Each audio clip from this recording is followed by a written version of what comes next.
Soy Maca Bacigalupo y esto es Doble Clic, un podcast para conectar con el poder co-creador de tu mente y usarlo a tu favor.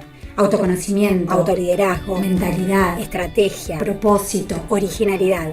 Doble Clic es un espacio de búsqueda para profesionales inquietos que quieren evolucionar a su próximo paradigma. Bienvenidos. Algunas cosas se benefician de los golpes. Prosperan y crecen cuando se enfrentan a la volatilidad, la aleatoriedad, el desorden y las tensiones. Y aman la aventura, el riesgo y la incertidumbre. No hay una palabra para el exacto opuesto de frágil. Llamémoslo antifrágil. La antifragilidad va más allá de la resistencia o la robustez. Lo resistente resiste los golpes y se mantiene igual. Lo antifrágil mejora.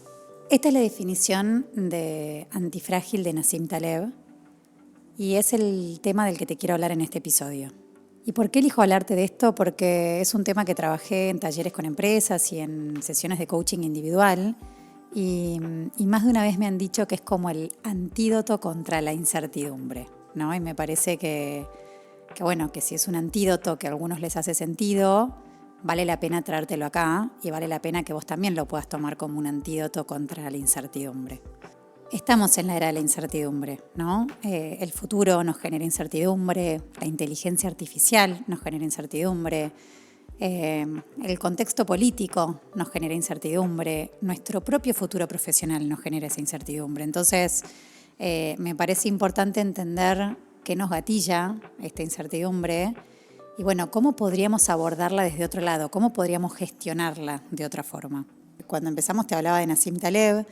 Él es libanés, radicado en Estados Unidos, viene del mundo de las finanzas, pero trasladó sus conocimientos en ese mundo a otros ámbitos.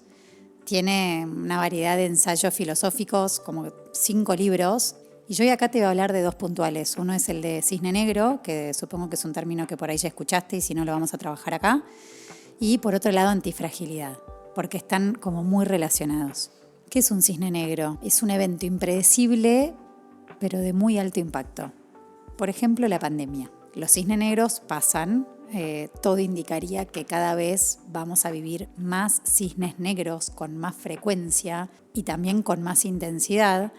Y en realidad no tenemos forma de predecirlos, porque justamente en esencia un cisne negro es impredecible, ¿no? Entonces, si nuestra energía está enfocada en tratar de predecirlo, ahí es cuando empezamos a conectar con la ansiedad. La ansiedad es una emoción en tiempo futuro, ¿no? Entonces, lo que nos lleva a tratar de controlar lo incontrolable, ¿no? Nos lleva a tratar de predecir lo impredecible y nos lleva al futuro como un espacio para huir del presente. Y todo esto pasa justamente por la forma en que estamos abordando eso que escapa a nuestro control. Nassim Taleb habla de 3 mindsets diferentes a la hora de abordar y de gestionar esta incertidumbre y los cisnes negros. Frágil, robusto y antifrágil. Para definir la mentalidad frágil, pensá en una copa de cristal, ¿sí? Es algo que es realmente frágil porque ante el mínimo golpe, ¿sí?, se rompe.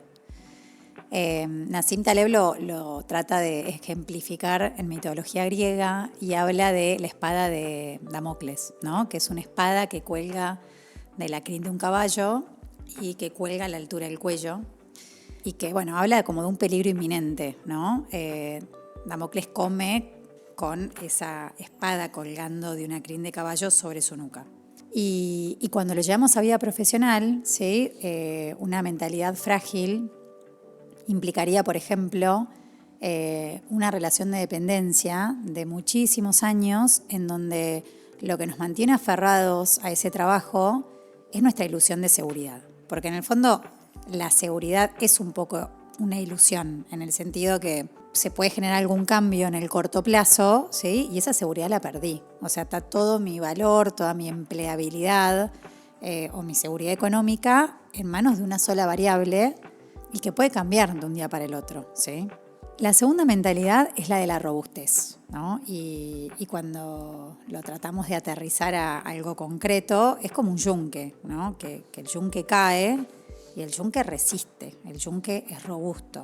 Nassim lo asocia en mitología griega con el ave fénix, ¿no? Este ave que resurge de las cenizas. Y es un poco el paradigma de la resiliencia, ¿no? Hablamos de lo importante de ser resilientes, lo importante de superar la adversidad.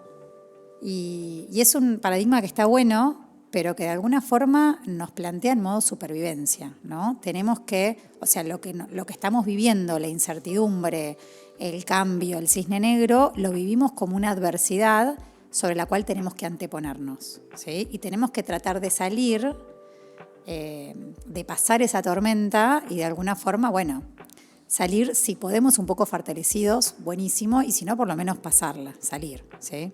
Un ejemplo, por ejemplo, de robustez o de resiliencia aterrizado en nuestra vida profesional sería cuando nos quedamos o sostenemos nuestra presencia en lugares en donde no nos valoran o que ya no nos representan, ¿no? Pareciera que ese esfuerzo por sostener situaciones, por sostener vínculos, por sostener sociedades en donde sentimos que ya las cosas no son como nosotros quisiéramos que sean, bueno, es un ejemplo de esta robustez y esta resiliencia, pero entendida como la capacidad de aguantar. Y a veces está buenísimo pensar que hay que aguantar o que no hay que aguantar, pero que en realidad ese cambio de contexto que se da dentro de una empresa a partir de un cambio de jefe, a partir de un cambio de cultura, a partir de la unión de dos culturas de diferentes empresas, en realidad me pueden estar marcando una oportunidad de otra cosa. Me pueden estar marcando que llegó el momento de hacer un cambio, de buscar otra oportunidad, de animarme a otra cosa, ¿sí? Entonces, en vez de vivirlo desde ese resistir, la oportunidad podría ser de vivirlo de una forma diferente. La antifragilidad va un poquito más allá. Cuando él habla de antifragilidad, habla de una especie acuática que se llama la hidra, que a medida que va recibiendo golpes y cortes, va creciendo por otros lugares, ¿no? Y en mitología griega él lleva el ejemplo a la hidra de Helena, que es un monstruo medio invencible porque cuando le cortan una cabeza le salen dos, ¿no? Entonces,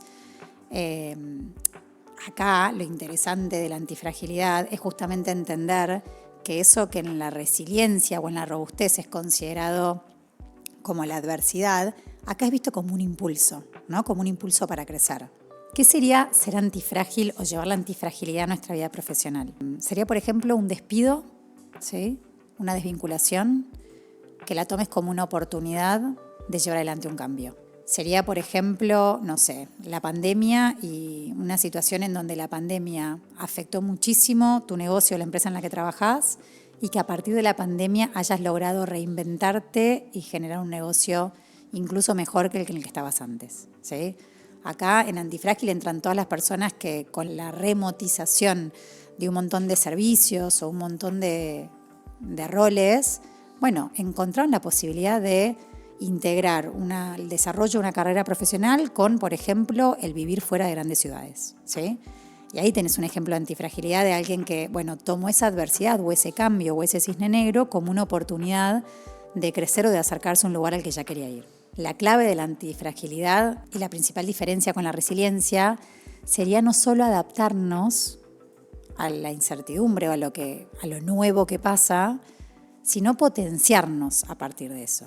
Y seguramente hasta acá me decís, buenísimo Maca, me encanta, pero ¿cómo lo aterrizo a mi propia vida profesional? ¿Cómo me puedo volver una persona más antifrágil? Y me gustaría dejarte como 3 grandes ideas o 3 grandes posibilidades para tratar de mejorar tu antifragilidad, porque es muy difícil declararse antifrágil, ¿sí?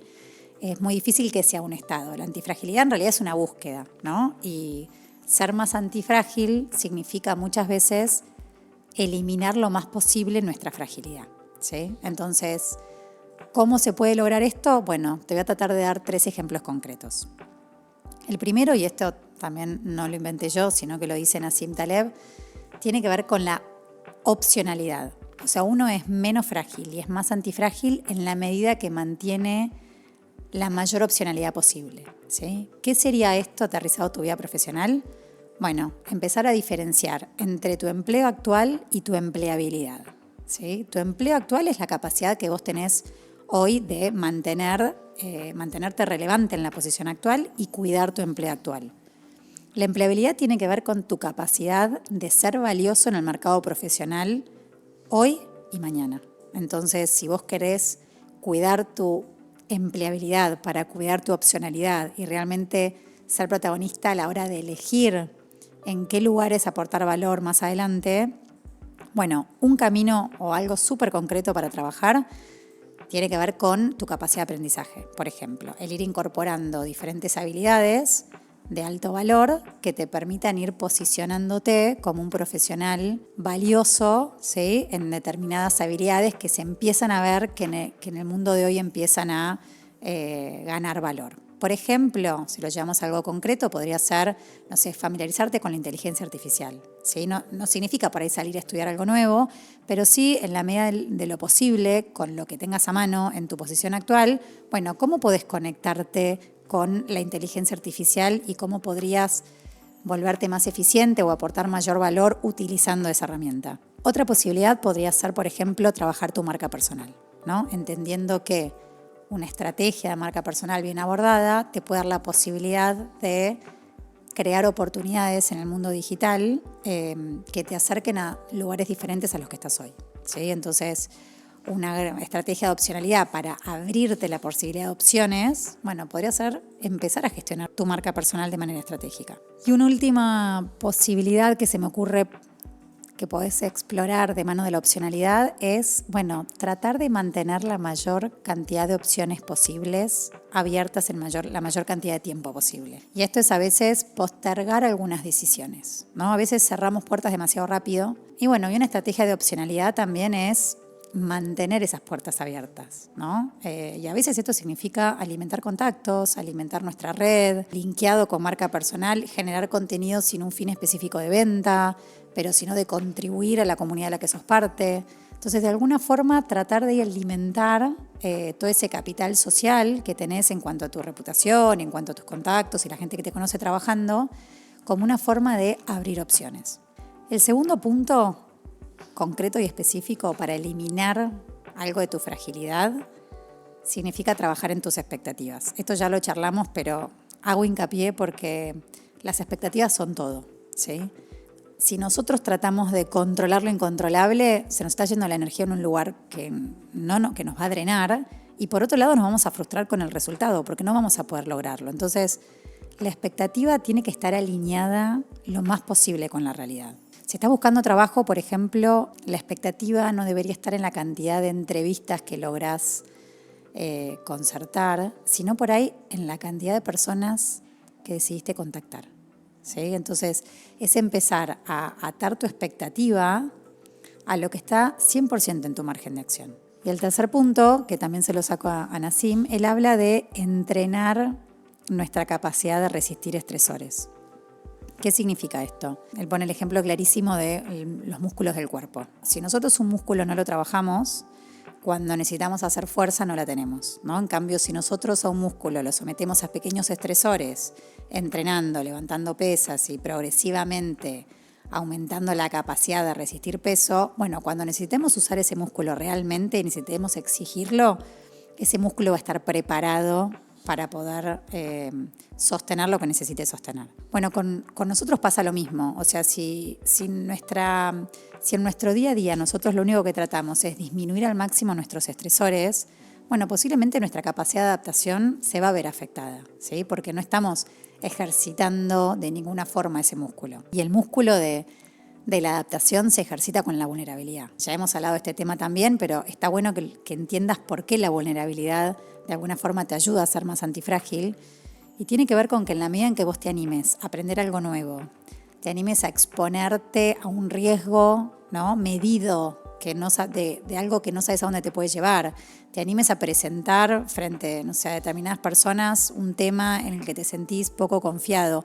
Bueno, todos esos pequeños desafíos lo que te van haciendo es entrenando tu propio músculo de adaptabilidad, de flexibilidad, de versatilidad, ¿sí?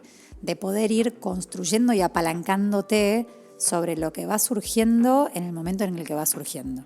En el fondo, lo que te quiero invitar en este episodio, con todo esto que te hablé de la antifragilidad, es a que cambies el foco, que cuando pienses en futuro profesional, que cuando pienses en desafíos profesionales, dejes de preocuparte para ocuparte. Preocuparte es estar pensando en esas cosas que están fuera de tu margen de acción. Ocuparte es encontrar la forma de enfocar tu energía en eso que sí realmente está en tu margen de acción. No vamos a poder predecir lo impredecible, no vamos a poder predecir el futuro, no vamos a poder blindar nuestro valor profesional en el mundo que viene. Cuanto más tratemos de controlar eso, más frágiles nos volvemos. En cambio, si en vez de tratar de predecir hacia dónde va todo, tratamos de trabajar lo más posible en cómo volvernos más antifrágiles, cómo estar más livianos, en cómo tener mayor entrenada nuestra capacidad de desaprender y de aprender, en cómo haber trabajado nuestro valor y haber diversificado nuestra capacidad de aportar en un mundo nuevo o diferente, bueno, ahí vamos a tener un montón de herramientas de antifragilidad a disposición para poder ayudarnos a navegar o sortear los cisnes negros que nos toquen. La antifragilidad en el fondo es una forma de tratar de aterrizar y de bajar la ansiedad y volvernos al presente, ¿no? En el margen de acción que tenemos disponible, en la historia que nos contamos, en las emociones desde las que operamos. Eso es lo que nosotros podemos trabajar, lo que podemos mejorar, lo que podemos profundizar. Es algo muy concreto, real y presente en muchas cosas que podemos ver y tocar. Una idea final con la que me gustaría dejarte y que también está en el libro de Nassim, es que en realidad esto no es antinatural, ¿no? Sino que esto es natural en el ser humano. El ser humano evolucionó a partir de su antifragilidad. Hoy nos fuimos volviendo, la sociedad nos volvió más frágiles, pero nosotros en esencia somos antifrágiles. El mundo en esencia es antifrágil. Entonces es tratar de conectar un poco de vuelta con la forma en que nosotros realmente fuimos concebidos para poder llevar adelante o avanzar frente a las diferentes cosas que el futuro puede traer. Bueno, ojalá te haya hecho sentido, ojalá te deje sobre todo pensando. Si te interesa este tema, hay un montón de contenido asociado a la antifragilidad. Hay un libro que se llama Antifrágil, bastante difícil para leer, pero que tiene también un montón de resúmenes disponibles en internet. Y me parece que está bueno empezar a tratar de llevar esa antifragilidad a tu propia vida, ¿no? Porque en el fondo de eso se trata. Yo acá en Doble Clic trato de traerte preguntas o desafiar tu forma de mirar las cosas para que, bueno, encuentres la oportunidad de llevarte algo a tu día a día. Así que nada, gracias por estar ahí, gracias por ser parte de Doble Clic y nos vemos en el próximo episodio.